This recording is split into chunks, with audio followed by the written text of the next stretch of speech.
Sunny 99.1, Houston's best variety of the 80s, 90s, and today. Dana with producer Anthony, and it's going to be May. It's Thursday, May 1st, and Jinx 1 to 3. And the three things you need to know to get your May 1st started here on Sunny.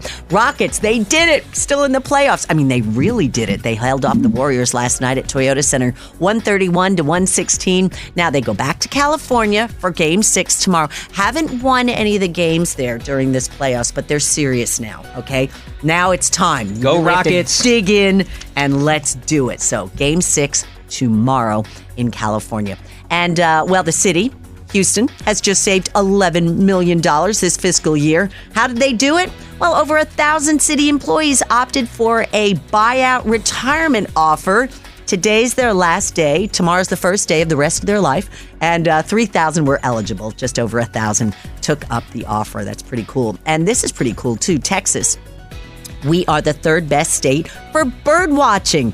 This is according to a study by Lawn Love. They looked at our climate, conservation efforts, access to parks, number of bird varieties. California, number 1. Florida, number 2. Texas made number 3. And our weather today, so it looks like a little sun right now, but we've got a 60% chance of rain throughout the day. Today and tomorrow, a little bit of cooler weather moving in too. Today, up to 85 right now, 72 in Uptown, and you're up to date on Sunny.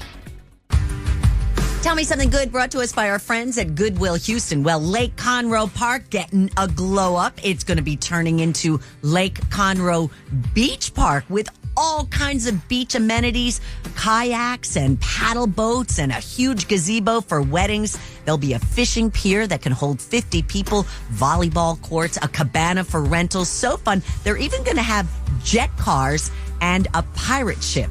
And this Lake Conroe Park, which is now Lake Conroe Beach Park, plans to open on May 24th. That's cool. Doesn't that sound great? Producer Anthony. Dean, we know our hospitals and healthcare workers in Houston, second to none, especially when we hear these kinds of stories. MD Anderson Children's Cancer Hospital brought the spirit of New Orleans to the H this past Saturday night, transforming prom season into an unforgettable night for young cancer patients and their families. The hospital does this every year, and the theme for this year was Heart of New Orleans. They treated teens to a festive evening filled with music, dancing, and French Quarter flair. There was a jazz band. Red carpet was rolled out as attendees arrived in elegant formal wear, greeted by all the vibes of New Orleans. And this is a cornerstone of the hospital's mission. The prom is one of several efforts to provide joyful experiences for young patients undergoing treatment. And more than anything, Dane, it was a moment of escape and magic for families facing all these challenges. So thank you, MD Anderson Children's Cancer Hospital, making sure these kids don't miss any of the special moments. That is so great. I love that. And speaking of kids, out in Magnolia, a family of kids is becoming a really entrepreneurial family.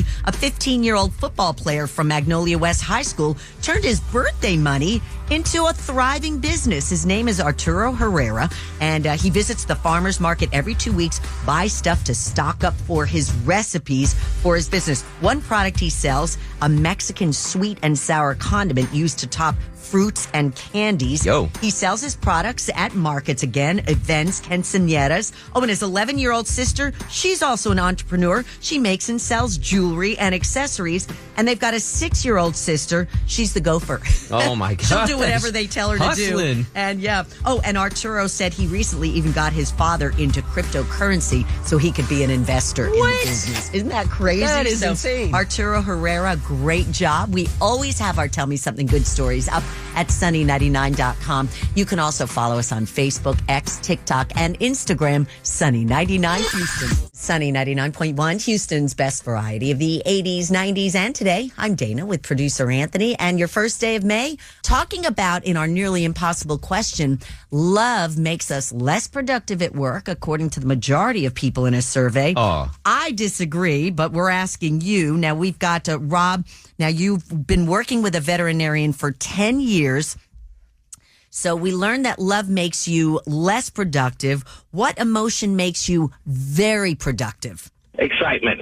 One of the pets recovering or feeling, you see that something came in that really hurt or sick, and you get just really excited that the love and the attention you gave it just made it better. Oh, that's such a great really, though? sentiment. I love Such that. a motivator, yeah. Now, let's talk about, because Anthony and I were talking about emotions. We've both been here a really long time. Yeah. And sometimes you get sad or anxious or stressed, in your personal life. And does it make you, are you able to compartmentalize that and still go into work and be super productive? Yeah. Or does that kind of bring you down? I think it can, motivate you. If you stay in there, just to make you love what you're doing. I think it can be a motivation. That's excellent, excellent. And then finally, our nearly impossible question: the topic of love. A lot of people say love makes them less productive. How would that work in your life and at your office? I think the support that you get. I have a lot of critters, and I have a huge love for this, and I get excited. And I think it's just a big support, a huge support. Like when you're in love with someone, they support you, and so you go to work motivated. Is that what you mean? Yes. Yeah, excellent. Oh, it's beautiful. That is true. Actually, that is it's true, a great Rob. point. Yep. That is excellent. And to have a job as a vet tech, and you're dealing with these precious animals that are counting on you, right? It's not like they can talk to you. Yes, I mean it's a passion. Oh, Rob, you that can is tell. excellent. Yep. That is excellent. Well, we appreciate you. And how did you find Sunny? I've listened to Sunny for as long as I can remember, and it started with the Christmas special years ago, and then it just took off. And my 9-year-old daughter, trust me, she is, get in the car and you better put on Sunny, otherwise she's having a fit. Oh, that is excellent. What's her name? Her name's Madeline. You give Madeline a big hug. Let her know that you spoke with Dana and Anthony in the morning, and we're so thankful she listens. And have her call in any morning on the way to school, okay? All right, guys. We love y'all so much.